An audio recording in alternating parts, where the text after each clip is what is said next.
అందరికీ నమస్కారం. మీరు చూస్తుంది చాణక్య తెలుగు మీడియా. మహాశివరాత్రి పర్వదినాన మచిలీపట్నం ఆర్టీసీ డిపో నుంచి పలు పుణ్యక్షేత్రాలకు బస్సులు ప్రారంభించడం జరిగింది.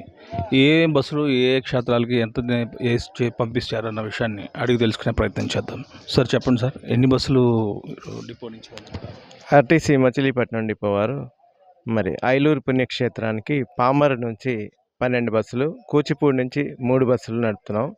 అదేవిధంగా మచిలీపట్నం నుంచి పెద్దకల్లేపల్లి క్షేత్రానికి 15 బస్సులు నడుపుతున్నాం. మచిలీపట్నం డిపోనే కాకుండా అవనగడ్డ డిపో వారు కూడా పెద్దకల్లేపల్లి క్షేత్రానికి బస్సులు నడుపుతున్నారు.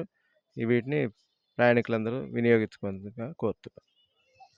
అదే మొత్తానికైతే ఈ బస్సులన్నిటి నుంచి మచిలీపట్నం డిపో నుంచి ప్రారంభించడం అయితే జరిగింది. కెమెరామెన్ పనితో Chanakya TV Chiranjeevi.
Please subscribe to Chanakya channel.